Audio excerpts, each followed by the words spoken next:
Bagaimana kabarnya Bapak Ibu malam ini? Amin, luar biasa, amin. Jadi ceritanya kemarin itu kan saya pergi ke gereja, lalu mendengarkan materi katekise. Nah, ini saya anggap saya merasa materi ini sungguh menarik. Gitu. Mungkin ada yang dari kita belum dengar atau mungkin agak lupa. Saya minta Mas Yosua untuk membacakan. Mari kita dengarkan dengan seksama.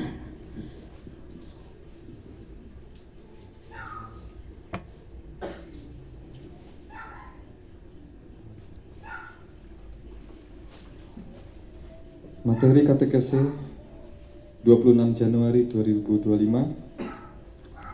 Tema pendalaman Alkitab. Dalam Injil yang kita miliki di kitab suci, Tuhan Yesus seringkali bersinggungan dengan 3 golongan, yaitu ahli Taurat, Farisi, dan Saduki. Mungkin sebagian besar orang Kristen menganggap bahwa ketiganya sama saja. Pada katekese minggu ini dan 2 minggu mendatang, kita akan bersama membahas tentang 3 golongan ini untuk dapat lebih mendalami apa yang dihadapi Tuhan Yesus semasa hidupnya di bumi. Pada katekesi kali ini, kita akan membahas tentang ahli Taurat. Dalam Perjanjian Baru, ada beberapa kata dalam bahasa Yunani yang merujuk pada ahli Taurat. Kata pertama adalah nomikos, yang berarti ahli hukum atau sarjana hukum. Sekalipun kata nomikos berarti sarjana hukum, tapi kata ini selalu merujuk pada ahli Taurat. Sebab berbeda dengan kita orang Indonesia, ketika kita belajar hukum, maka kita mempelajari hukum negara Indonesia. Sementara bangsa Israel pada masa itu hukum negaranya adalah Taurat. Jadi, pada masa itu bila ada orang Israel yang kuliah hukum, maka yang dipelajari adalah hukum Taurat.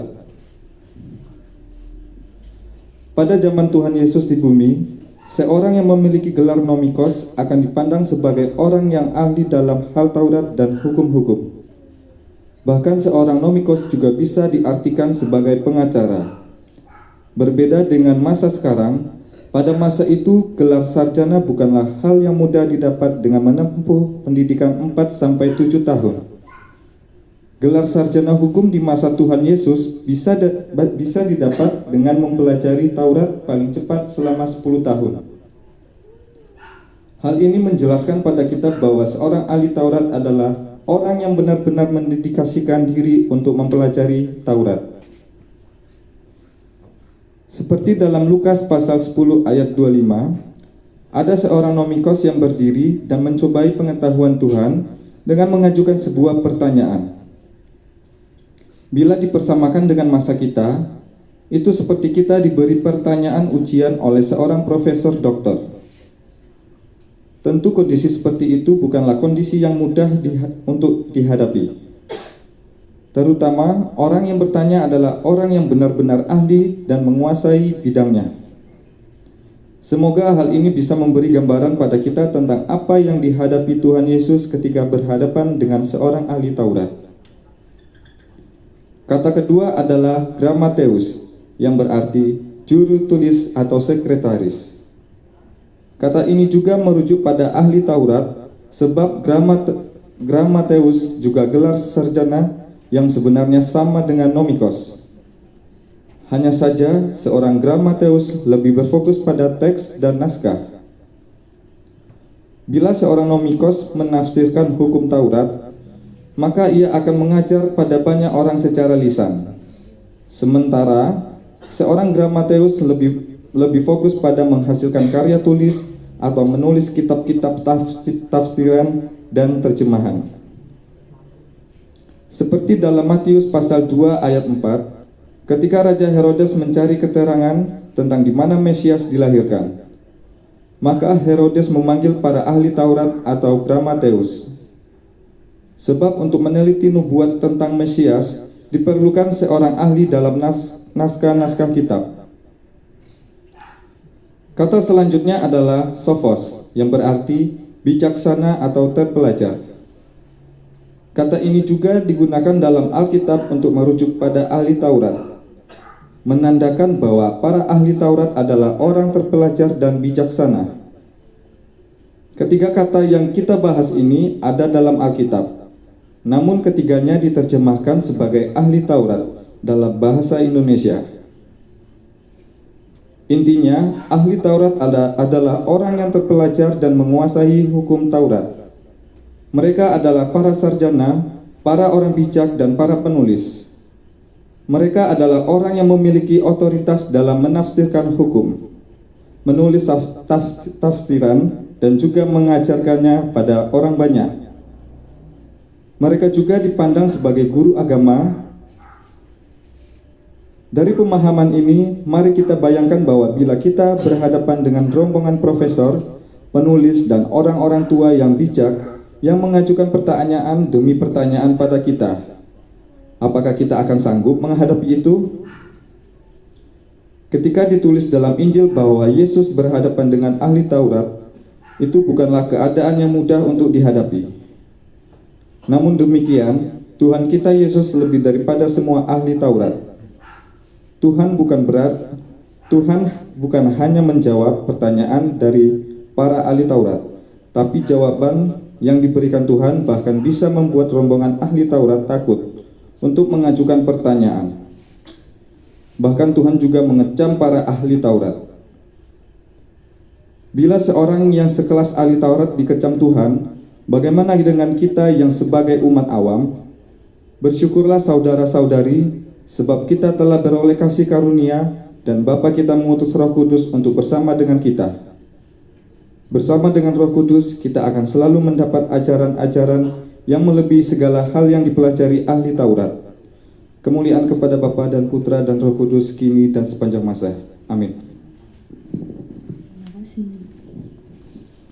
Ya, jelas sekali ya, ahli Taurat itu apa? Nah, selama ini kita baca kan tahunya ahli Taurat, ada yang ahli Taurat datang serombongan ke depan Tuhan Yesus selalu menanyakan ini, menanyakan itu. Ini sekarang kita baru tahu siapa itu ahli Taurat. Dia ternyata selama hidupnya belajar hukum-hukum Tuhan, hukum-hukum Tuhan yang ditulis oleh Musa. Nah, ini betul seperti yang tadi dikatakan kan, orang Tuhan Yesus saja lebih dari semua ahli Taurat tersebut, ya kan. Dan ahli Taurat yang sudah pinternya minta ampun dan seumur hidup kasih hidupnya untuk belajar sama hukum Tuhan, sama Tuhan Yesus masih disenggai, masih dikasih kritik-kritik, ya kan. Nah, apalagi kita ada di sini semua yang sudah hafal hukum-hukum di kitab ulangan semua ada. Coba angkat tangan. Sama, saya juga enggak. Nah, masalahnya ini bagaimana kita yang orang awam. Nah, kenapa kok jadi masalah? Karena mari kita buka di Matius 5 ayat 20. Matius 5 ayat yang ke-20. Ya, ini cukup saya bacakan. Sudah ketemu ya Bapak Ibu? Amin. Oke, Matius 5 ayat yang ke-20. Maka aku berkata kepadamu, jika hidup keagamaanmu tidak lebih benar daripada hidup keagamaan ahli-ahli Taurat dan orang-orang Farisi, sesungguhnya kamu tidak akan masuk ke dalam kerajaan surga. Amin. Siapa yang bicara? Tuhan Yesus. Kalau kita baca satu perikop, ini Tuhan Yesus yang bicara. Nah, ini kalau hidup keagamaan kita tidak lebih benar dari para ahli Taurat ini dan orang Farisi, kita tidak bisa masuk kerajaan surga, kata Tuhan. Nah, susah ya Bapak Ibu ya? Susah enggak? Jujur, ini susah lah, pasti pol. Nah, terus ahli Taurat itu dari penampilannya aja kan, dari pendidikannya seperti itu, pekerjaannya seperti itu. Dari penampilan itu ya, setiap hari pakaiannya jubahnya panjang. Nah, jubahnya panjang itu melambangkan dia pemimpin agama. Nah, di ujung jubahnya itu ada rumbai-rumbai gitu loh. Nah, rumbanya itu panjang. Rumbanya panjang itu menandakan kalau dia ini sangat alim, orangnya sangat saleh sekali. Nah, setiap hari pakai baju seperti itu, pakai surban, kerudung, jubah, ada rumbanya panjang. Nah, terus yang menurut saya menarik, setiap hari mereka juga bawa dua kotak. Namanya tuh tefilin. Nah, dua kotak ini jadi sama mereka kayak kantong gitu kecil ya sepertinya. Ditaruh di dahi sama di bahu kiri. Nah, dua kotak ini apa sama mereka dibawa kemana-mana? Isinya tuh gulungan-gulungan ayat. Jadi setiap hari dibawa, dipakai di dahi sama di bahu kiri itu gulungan ayat Taurat.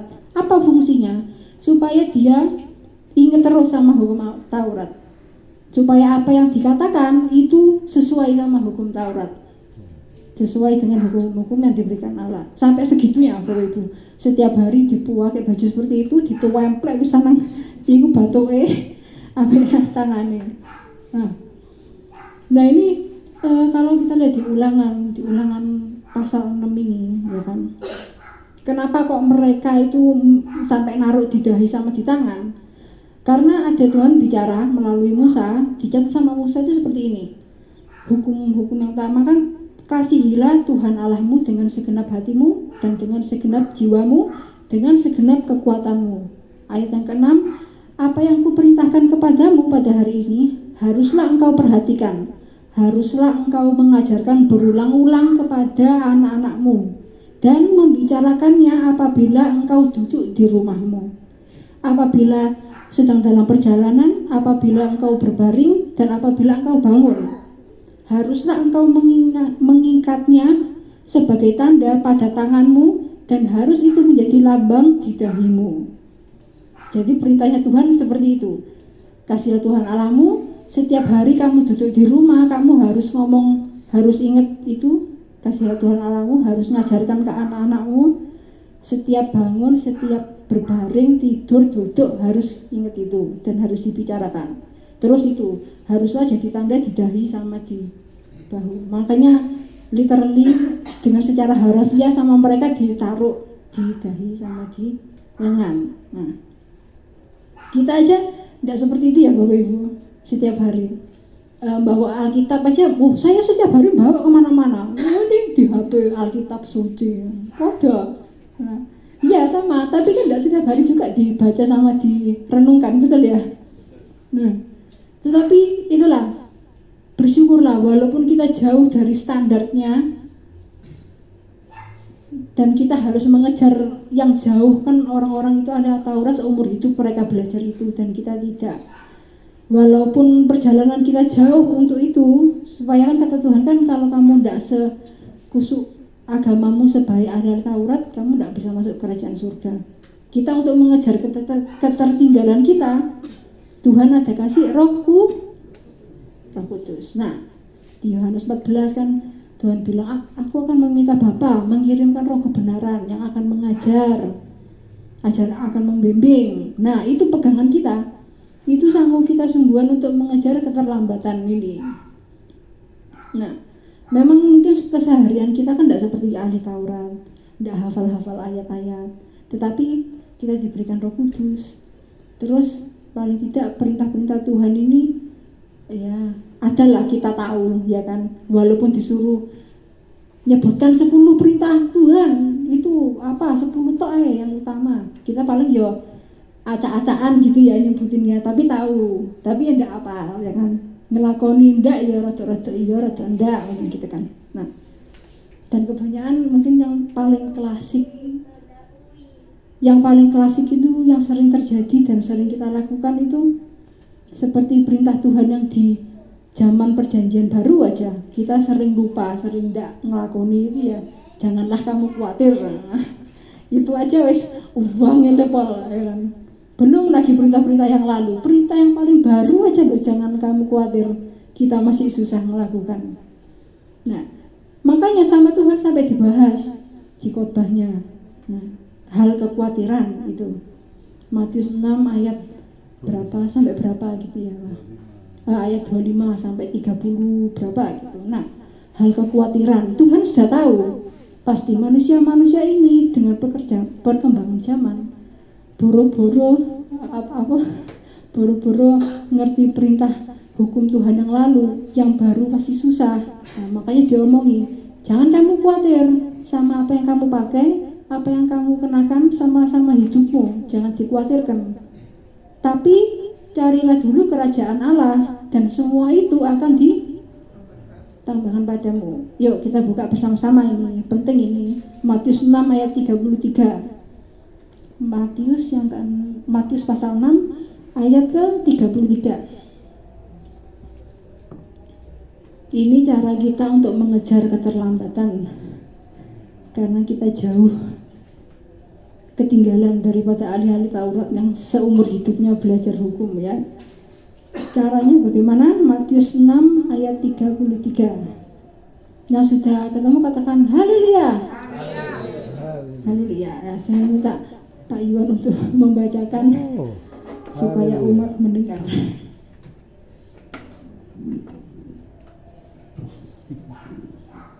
Matius 6 ayat 33. Tetapi carilah dahulu kerajaan Allah dan kebenarannya, maka semuanya itu akan ditambahkan kepadamu.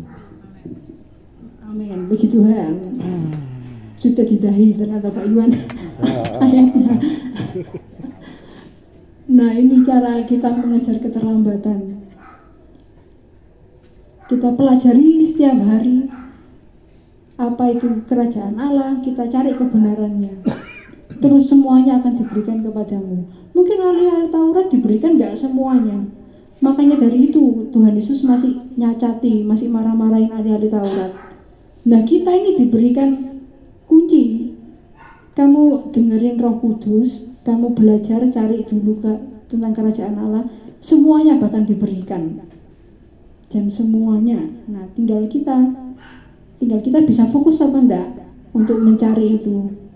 Siang dan malam, waktu kita mau tidur, waktu kita berbaring, duduk di rumah harus membicarakan, setiap hari beritahu anak-anaknya. Nah, itu yang harus kita lakukan, maka semuanya itu akan diberikan kepadamu.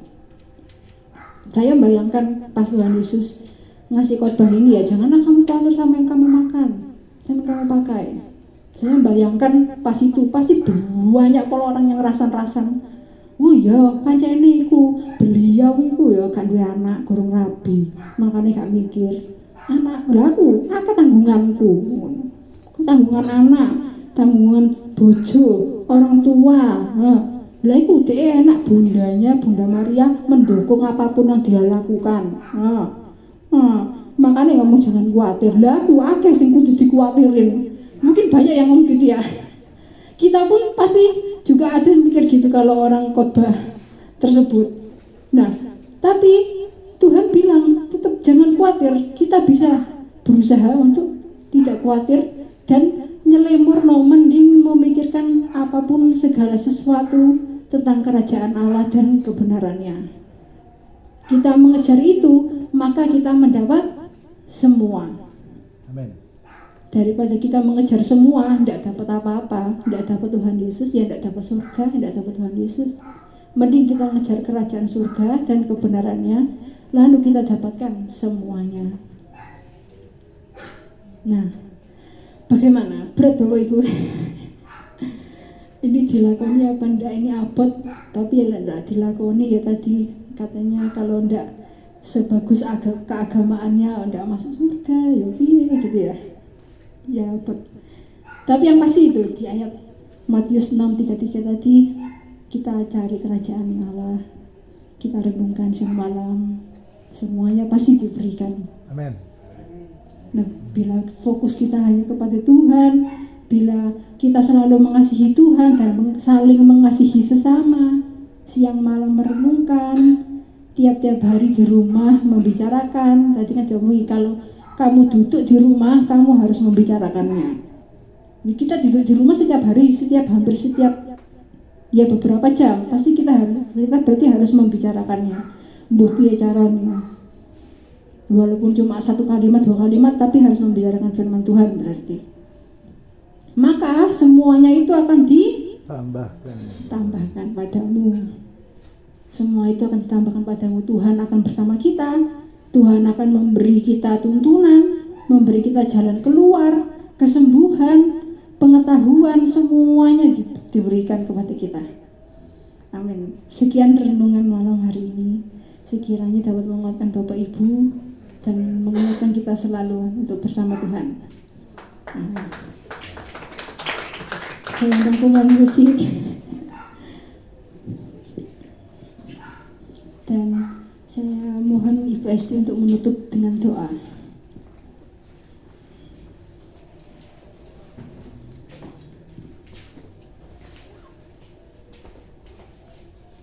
Saudara yang dikasih Tuhan, singkat padat, carilah kerajaan Allah dan kebenarannya.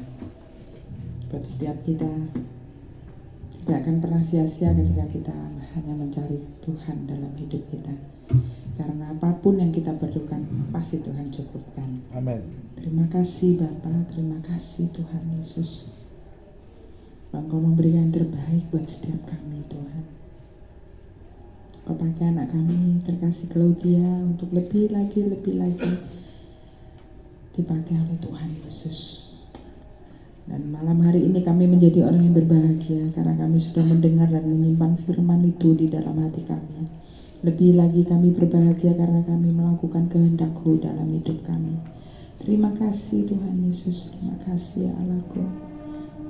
Engkau memberkati setiap kami, Engkau memberkati saudara-saudara kami yang tidak hadir pun Tuhan, dengan berkat yang sama untuk setiap kita.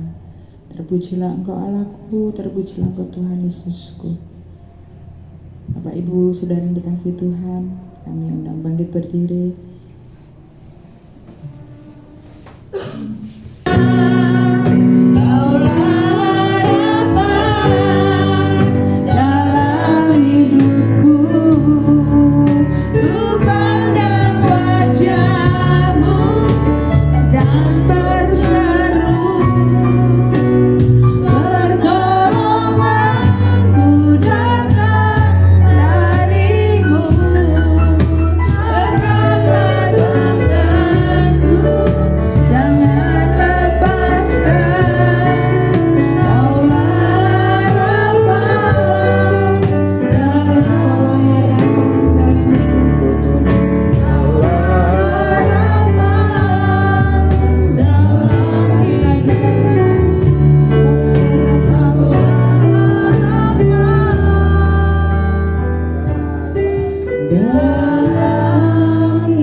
Kemuliaan paling cari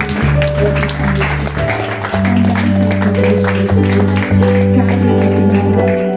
Maka apapun masalah kita, apapun pergumulan kita, dipercaya yakin Tuhan yang akan menyelesaikan. Tuhan akan membentuk kita menjadi lebih baik lagi. Tuhan akan memberkati kita lebih lagi ketika kita mau terus mencari kebenaran di dalam Kristus.